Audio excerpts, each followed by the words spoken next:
Good morning बच्चों। बैठ जाइए।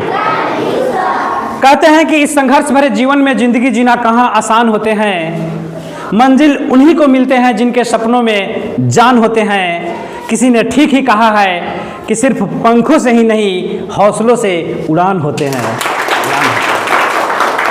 धन्यवाद। जंतुओं की संरचना एवं कार्य। इस दुनिया के जितने भी जीव हैं, मतलब सजीव हैं, उन्हें दो भागों में बांटा गया है, एक पादप और दूसरा जंतु। पादप यानी कि पेड़ पौधे, और जंतु जैसे हम लोग हैं, कुत्ता, बिल्ली, बकरी, भेड़, ये सब क्या है? जंतु है। सबसे पहले देखते हैं कि किसी भी जीव की रचना जो है एक छोटे से इकाई से होता है, उसे कोशिका कहा जाता है। कोशिका जो है जीवन की सबसे छोटी संरचनात्मक एवं क्रियात्मक इकाई है। मतलब हमारे शरीर को जब छोटे छोटे टुकड़ों में बदलेंगे तो जो सबसे छोटी इकाई बनेगी वो किस चीज की होगी? कोशिका की होगी। यहां पे एक सवाल है कि व्हाट इज सेल? तो cell is the smallest structural and functional unit of an organism. कोशिका जो है किसी भी जीव के सबसे छोटी संरचनात्मक एवं क्रियात्मक इकाई है। दूसरा होता है ऊतक। दूसरा क्या है? ऊतक। ऊतक को अंग्रेजी में टिश्यू कहा जाता है। क्या कहा जाता है? टिश्यू। अब यहां पे एक और सवाल उत्पन्न होता है कि टिश्यू किसे कहते हैं? What is tissue? तो tissue is a group of cells. Tissue जो है कोशिकाओं का समूह है। टिश्यू क्या है? कोशिकाओं का समूह है। तो tissue is a group of cells that possess a structure and perform a specific function. एक विशिष्ट कार्य को करने के लिए जब कोशिकाएं इकट्ठा होती है, मिलती है, तो उसे ऊतक कहा जाता है। सबको समझ में आ गया? चलिए, अगला है अंग। अगला क्या है? अंग। बहुत सारे ऊतक एक जगह पे इकट्ठा होते हैं किसी एक विशेष कार्य को करने के लिए, तो उसे अंग कहा जाता है। मतलब साफ है कि अंग में बहुत सारे ऊतक जो है मिले होते हैं, और वे सभी ऊतक एक ही प्रकार के होते हैं। अब आप लोगों से हम पूछेंगे कि आपके जो शरीर है उस शरीर में कुछ अंगों के नाम बताइए। बताइए। जैसे आंख।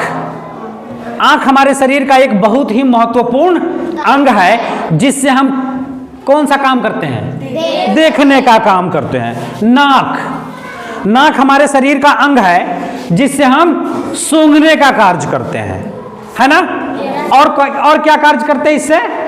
सांस लेने का काम करते हैं। मुंह। मुंह तो हमारा बहुत ही इंपॉर्टेंट अंग है, और मुंह से हम क्या करते हैं? खाने का काम करते हैं, भोजन करते हैं, है कि नहीं? चलिए, उसके बाद और भी बहुत सारे अंग हैं। ये सभी अंग जो है किस चीज के बने होते हैं? ऊतक के बने होते हैं। किस चीज के? ऊतक। कोशिका को अंग्रेजी में सेल कहा जाता है। क्या कहते हैं? सेल। और ऊतक को अंग्रेजी में क्या कहते हैं? टिश्यू। कोई दिक्कत? चलिए, अब जो है बहुत सारे ऊतक मिलकर के अंग का निर्माण कर दिए। अब बहुत सारे अंग मिलकर के किसका निर्माण करेंगे? अंग तंत्र का निर्माण करेंगे। किसका निर्माण करेंगे? अंग तंत्र का। तो एक अंग तंत्र में बहुत सारे अंग होते हैं, जैसे पाचन तंत्र। तो पाचन तंत्र का सबसे पहला अंग जो है मुख है। क्या है? मुख है। ये क्या है? मुख। ये जो पार्ट दिख रहा है इसको मुख गुहा कहा जाता है। इसको इंग्लिश में कहेंगे माउथ एंड माउथ कैविटी। क्या कहेंगे? Mouth and mouth cavity. दूसरा है ग्रसनी। दूसरा क्या है? ग्रसनी। उसको अंग्रेजी में कहेंगे फ्रेंस। क्या कहेंगे? फ्रेंस। तीसरा है ग्रास नली, जिसको अंग्रेजी में कहेंगे एसोफेगस। क्या कहेंगे? एसोफेगस। चौथा है आमाशय, जिसको अंग्रेजी में कहेंगे एस्टोमक। क्या कहेंगे? एस्टोमक। पांचवा है ग्रानी, जिसको अंग्रेजी में कहेंगे ड्यूडेनियम। छठा है छोटी आंत मतलब स्मॉल इंटेस्टाइन, स्मॉल इंटेस्टाइन। और सातवां है बड़ी आंत जिसको कहेंगे, सातवां है बड़ी आंत जिसको हम कहेंगे लार्ज इंटेस्टाइन। क्या कहेंगे? Large intestine. आठवां है मलाशय जिसको अंग्रेजी में रेक्टम कहा जाता है। ये है क्या? रेक्टम। यहाँ पे क्या है? रेक्टम है। और उसके बाद है गुदा जिसको बोलते हैं एनस। क्या कहेंगे? एनस। और 10वां है यकृत जिसको लीवर कहेंगे। क्या कहेंगे? लीवर। और 11वां है पित्ताशय जिसको कहेंगे गाल ब्लाडर। क्या कहेंगे? गाल ब्लाडर। और 12वां है अग्नाशय जिसको पेनक्रियाज कहा जाता है। तो ये जितने भी अंग हैं आपको अभी बताया गया, ये सभी अंग मिल करके जो है पाचन तंत्र का निर्माण करते हैं। ये सभी अंग मिलके किसका निर्माण करते हैं? पाचन तंत्र का निर्माण करते हैं। सबको क्लियर हो गया जी? आप समझ गए बाबू? बहुत अच्छा। अब यहाँ पे चित्र के माध्यम से हम क्या करेंगे? समझ लेंगे कि ये पाचन तंत्र के जो अंग है ये कहां से कहां तक फैला हुआ है और कौन कौन से इसमें अंग है। जैसे ये मुंह से शुरू हो करके, कहां से शुरू होके? मुंह से शुरू हो करके कहां तक आता है? गुदा तक। कहां तक आता है? गुदा तक। हम पढ़ेंगे मुख और मुख गुहा के बारे में। तो मुख गुहा में एक मोटी मांसल क्या होती है? जीभ होती है। सबके पास है ना जी? जैसे देखिए मेरे पास भी जीभ है ना? क्या ये जीभ है? और ये मोटी मांसल होती है, इसमें हड्डी नहीं होता है। हड्डी नहीं होता है तभी इसको हम जहां मर्जी वहां क्या कर सकते हैं? घुमा सकते हैं। घुमा रहे हैं जी? देखिए ऐसे मोड़ लिए, ऐसे मोड़ लिए, यानी जैसे मर्जी इसको क्या कर सकते हैं? मोड़ सकते हैं। और जीभ का मेन काम क्या होता है? स्वाद की पहचान करना। ठीक है जी? यहाँ पे आपके ब्लैक बोर्ड पे जीभ का फोटो बना हुआ है। जैसे जीभ को हम कितने भागों में बांट देते हैं? 4 भागों में बांटते हैं। जीभ को हम कितने भागों में बांटते हैं? 4 भागों में बांटते हैं। ये भाग है मीठा वाला भाग, यानी जब किसी मीठे चीज का स्वाद चखना हो तो हम कहाँ क्या करते हैं? ऐसे हाथों पर रख ऐसे नहीं करते हैं, तो हम क्या करते हैं? इससे पता चल जाता है कि क्या है? मीठा है ना जी? अच्छा। खारा यानी नमकीन चीज को अगर टेस्ट करना हो तो कहाँ रखते हैं? थोड़ा सा ऊपर बना के यहाँ पे रख दीजिए। तो यहाँ पे जब रखते हैं तो क्या पता चलता है कि ये खारा है। अब थोड़ा सा ऊपर जो है खट्टा चीज का जब स्वाद करना होता है तो थोड़ा सा ऊपर जाके जो है जब खट्टा चीज को रखते हैं ऐसे पता चल जाता है ना जी कि ये क्या है? खट्टा है। अगला है कड़वा। और जो भी कड़वी चीज हमें कड़वी लगती है वो जीभ के सबसे अंत में पता चलता है कि ये क्या है? कड़वा है। तो ये जीभ का काम क्या है? स्वाद का पता लगाना, मतलब स्वाद की पहचान करने का काम कौन करता है? जीभ करता है। ये जीभ है ना जी? दूसरा काम क्या करता है? जीभ का दूसरा काम क्या करता है? लब करना। ठीक है, लब तो करबे करता है। जीभे के चलते आदमी पिटाता है, यानी जीभे के चलते आदमी क्या होता है? वहीं पे कुछ बोल देता है जिससे क्या हो जाता है? पिटा जाता है। तो जीभ जो है बोलने में भी सहायता प्रदान करता है। अगर जीभ नहीं रहेगा तो क्या होगा? हम फ्रेश नहीं बोल पाएंगे। और तीसरा काम जीभ का क्या है कि जो भोजन हम मुख में डालते हैं तो वो जीभ जो है, चूंकि उसमें कोई हड्डी नहीं है, इसलिए वो इधर उधर घूम करके जो है भोजन को सानने में मदद करता है, भोजन को लुगदी बनाने में मदद करता है। कौन करता है मदद? जीभ। किसी को कोई दिक्कत है जी? अब हम पढ़ेंगे दांत के बारे में। तो मनुष्य के शरीर में 32 दांत होते हैं। कितने दांत होते हैं? 32।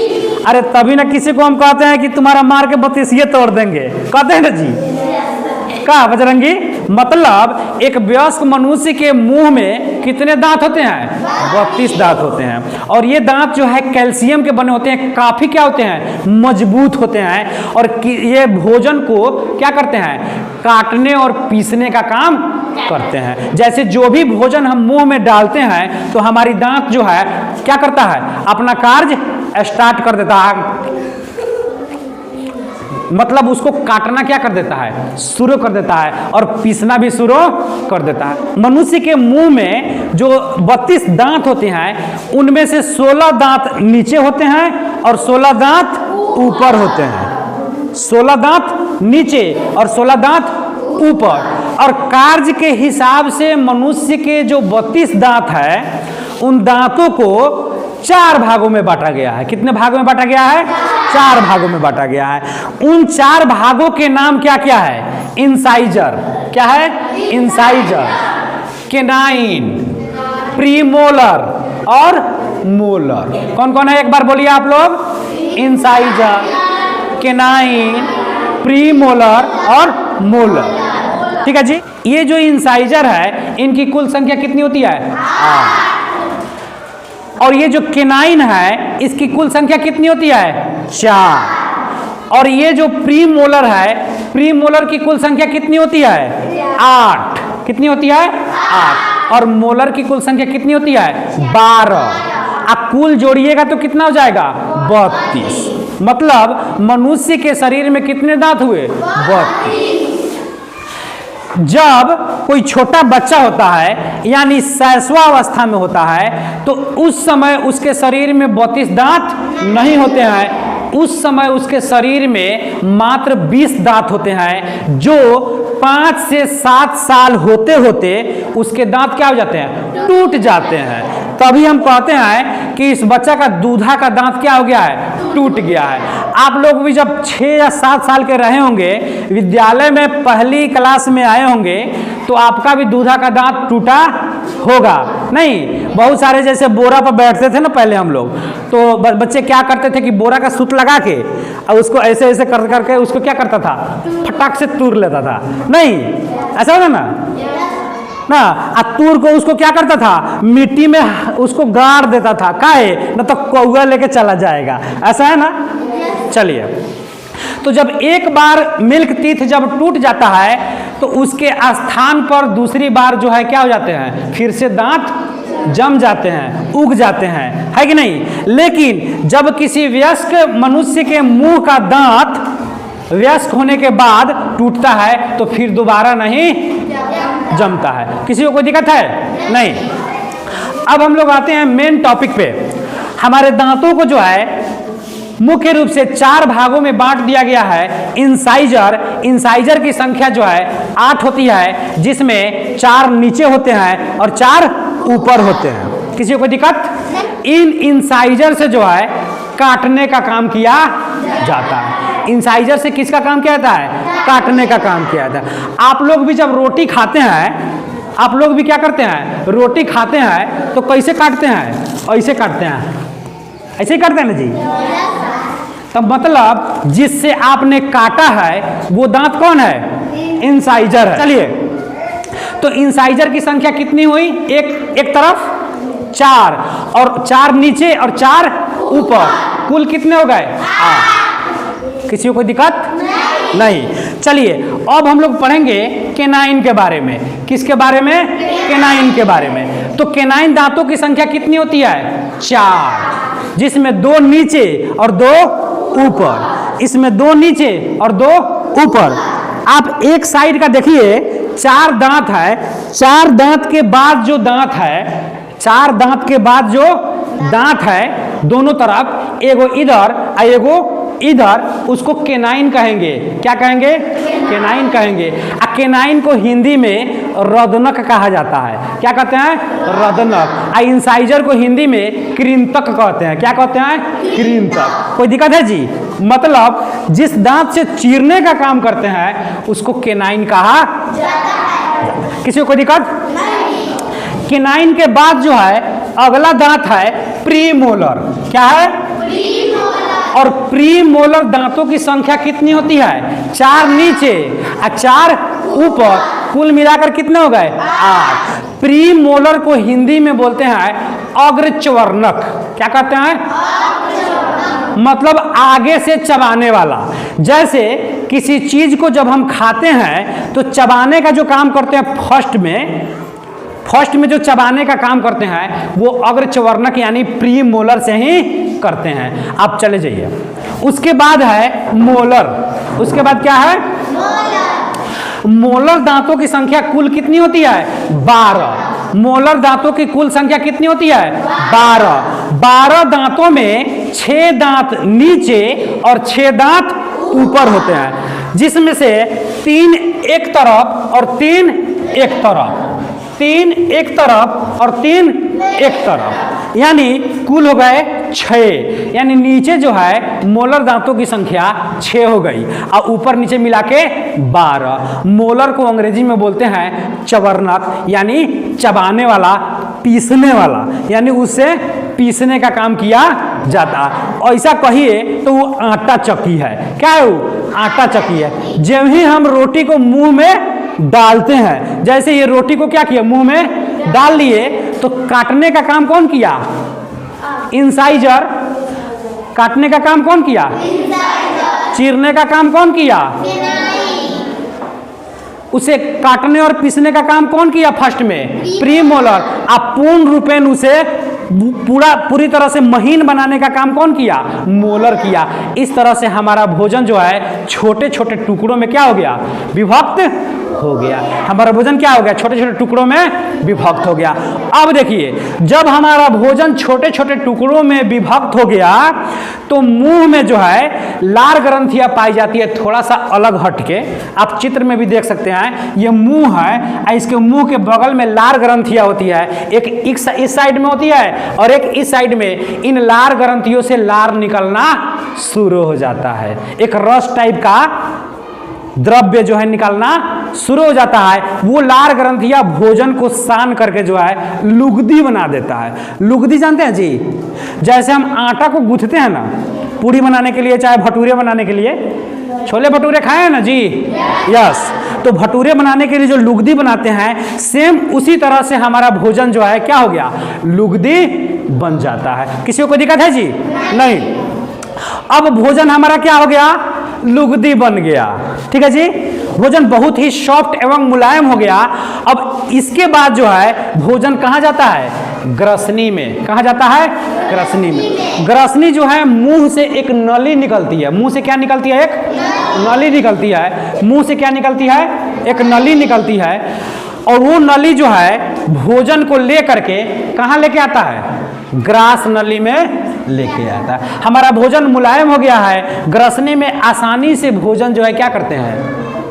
यहाँ से सरक करके जो है ग्रास नली में जाता है। ग्रास नली एक मोटी नली होती है और ग्रास नली जो है अमाशय में जाके क्या होती है? खुल जाती है। ये ग्रसनी है और ग्रसनी जो है ग्रास नली से होते हुए ये ग्रास नली है और ग्रास नली कहाँ जाके खुल गया? अमाशय में जाके खुल गया। ये हमारा क्या है? अमाशय है। अमाशय को अंग्रेजी में क्या कहते हैं? स्टमक। अमाशय को अंग्रेजी में क्या कहते हैं? स्टमक। अब देख लीजिए हमारा भी ये अमाशय कितना बड़ा हो गया। ये बहुत बड़ा अमाशय। ये देखिए, इसको क्या कहेंगे हम? अमाशय कहेंगे। क्या कहेंगे? अमाशय कहेंगे। होता है अमाशय जो है आहार नाल का सबसे बड़ा थैली के समान क्या होता है? रचना होता है। इसे आमतौर पर पेट भी कहा जाता है। अमाशय की दीवारों से एक विशेष प्रकार का रस निकलता है जिसे जठर रस के नाम से जाना जाता है। इसमें गैस्ट्रिक ग्रंथियां होती है जो एक रस का स्राव करता है। ये जठर रस होते हैं और ये जठर रस जो है भोजन को पचाने का कार्य करता है। अमाशय में भोजन जो है पचना शुरू हो जाता है। अमाशय में ही सबसे पहले प्रोटीन का पाचन होता है। प्रोटीन और दूध का पाचन कहाँ होता है? अमाशय में होता है। अब अमाशय में भोजन पचना शुरू हो गया है।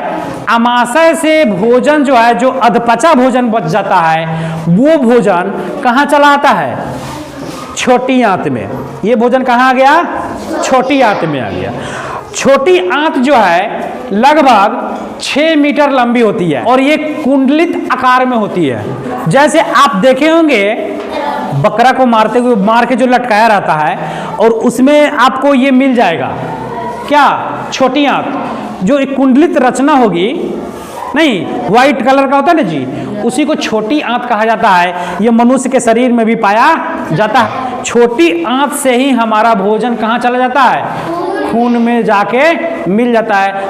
छोटी आंत में भोजन का पाचन तो होता ही है, साथ में उसका अवशोषण भी होता है। किसके माध्यम से? रक्त के माध्यम से। यानी यहीं पे हमारा भोजन रक्त में अवशोषित हो जाता है और रक्त के माध्यम से शरीर के विभिन्न कोशिकाओं तक हमारा भोजन जो है क्या हो गया, पहुंच जाता है, जिससे एनर्जी की प्राप्ति होती है। भोजन से ही ना एनर्जी मिलता है जी, है कि नहीं? अगर हम भोजन नहीं करेंगे तो हमें एनर्जी मिलेगी? नहीं मिलेगी। जिस तरह से मोटरसाइकिल है, मोटरसाइकिल में अगर हम पेट्रोल नहीं डालेंगे तो वो चलेगा जी? नहीं चलेगा। नहीं, अब पेट्रोल जब ही खत्म होता है, अब मोटरसाइकिल पर जब किक मारते हैं तो ब्रूम ब्रूम ब्रूम ब्रूम, कितना वो ब्रूम ब्रूम करते हैं, लेकिन मोटरसाइकिल कहता है नहीं जाएंगे। क्यों नहीं जाएगा? क्योंकि उसके पास शक्ति नहीं है। शक्ति के लिए क्या चाहिए? एनर्जी चाहिए। शक्ति के लिए क्या चाहिए? एनर्जी चाहिए। आ एनर्जी के लिए पेट्रोल चाहिए, तो पेट्रोल नहीं है तो उसको शक्ति मिलेगा जी चलने का? उसी तरह से जो है हमारा शरीर है, आ शरीर में जब भोजन नहीं करेंगे हम, और उस भोजन का सही ढंग से पाचन नहीं होगा तो एनर्जी मिलेगा? नहीं मिलेगा। आज जब एनर्जी नहीं मिलेगा तो हम चल पाएंगे? नहीं चल पाएंगे, है कि नहीं? चलिए, छोटी आंत की दीवारों से एक विशेष प्रकार का रस निकलता है जो भोजन में मौजूद प्रोटीन और कार्बोहाइड्रेट का पाचन करता है। जैसे आपको पहले बता दिए कि आमाशय में जो है भोजन में उपस्थित प्रोटीन का और दूध का पाचन होता है। जो कुछ भी उसमें से बच जाता है तो वो अंत में जाके कहाँ पे पच जाता है? छोटी आंत में जाके पच जाता है। प्रोटीन और कार्बोहाइड्रेट का पाचन कहाँ पे होता है? छोटी आंत में ही होता है। ठीक है जी। अब भोजन जो है पूर्ण रूपेण पच गया। भोजन क्या हो गया? पूर्ण रूपेण पच गया। तो वो जो अपचा भोजन बच गया वो बड़ी आंत में चला जाता है। बड़ी आंत जो है इसकी लंबाई लगभग 1.5 मीटर होती है। कितने मीटर होती है? 1.5 मीटर। अब बच्चों, आप लोगों के मन में एक सवाल उत्पन्न हो रहा होगा कि सर बता रहे हैं कि छोटी आंत की लंबाई 6 से 10 मीटर, अब बड़ी आंत की लंबाई 1.5 मीटर, तो बड़ा कौन हुआ? छोटी आंत बड़ा होगा ना, अब बड़ी आंत छोटा हो गया। अब यहाँ पे क्लियर करते हैं, छोटी आंत भले लंबाई में बड़ी होती है लेकिन उसकी चौड़ाई जो होती है बहुत ही पतली होती है, इसलिए उसका नाम क्या रख दिए हैं? छोटी। उसका नाम क्या रख दिया है? छोटी। दो बहन हैं, एक छोटी और एक बड़ी। तो छोटी आंत की जो मोटाई होती है वो पतली होती है लेकिन साइज में बड़ी होती है। अब बड़ी आंत की मोटाई मोटी होती है लेकिन साइज में क्या होती है? छोटी होती है, लगभग 1.5 मीटर की होती है। इसे बड़ी आंत कहा जाता है। बड़ी आंत में जो है अपचा भोजन बड़ी आंत से कहाँ चला जाता है? बड़ी आंत से जो है जाकर के ये जो है रेक्टम में खुलती है और रेक्टम में जो वही जो है मल के रूप में वो भोजन क्या हो जाता है? जमा हो जाता है। और वही मल जो है समय समय पर गुदा के माध्यम से क्या होता है? बाहर निकलता रहता है कि नहीं जी? कोई दिक्कत? जैसे रात के समय में जो हम भोजन करते हैं, रात के समय में जो हम भोजन करते हैं वो भोजन ग्रसनी होते हुए ग्रास नली में जाता है। कहाँ जाता है? ग्रास नली में जाता है। और ग्रास नली से भोजन पेट में यानी आमाशय में आता है। आमाशय से भोजन छोटी आंत में, और छोटी आंत से भोजन का जो है अवशोषण हो जाता है और वहाँ से जो बेकार पदार्थ बचते हैं वो बेकार पदार्थ बड़ी आंत में आते हैं। बड़ी आंत में भोजन के जल का अवशोषण होता है। अब भोजन का जब भोजन में उपस्थित जल का अवशोषण हो जाता है तो वो जाके जो है कहाँ जमा हो जाते हैं? रेक्टम में जाके जमा हो जाते हैं। और वही रेक्टम जो है जिसको हिंदी में मलाशय कहा जाता है, से जो है गुर्दा मार्ग के द्वारा समय समय पर भोजन जो है क्या होता है? बाहर निकलता रहता है। किसी को कोई दिक्कत है? यहाँ तक हमारा जो ये पाचन तंत्र क्या हो गया? समाप्त हो गया। अब हम लोग पढ़ेंगे श्वसन तंत्र के बारे में। ये दूसरा कौन सा तंत्र है? श्वसन तंत्र। श्वसन तंत्र में मुख्य रूप से जो है 3 अंग जो है कार्य करते हैं। नाक, श्वास नली और फेफड़े, ये 3 जो है मुख्य अंग होते हैं। इसके अलावा भी छोटे छोटे अंग होते हैं जो हमारे श्वसन के कार्य में सहायता प्रदान करते हैं। सबसे पहले देखेंगे कि श्वसन किसे कहते हैं। सभी सजीव जो है सांस लेने में ऑक्सीजन गैस का इस्तेमाल करता है और यह ऑक्सीजन गैस कोशिकाओं में मौजूद भोजन का ऑक्सीकरण करके ऊर्जा का उत्पादन करता है।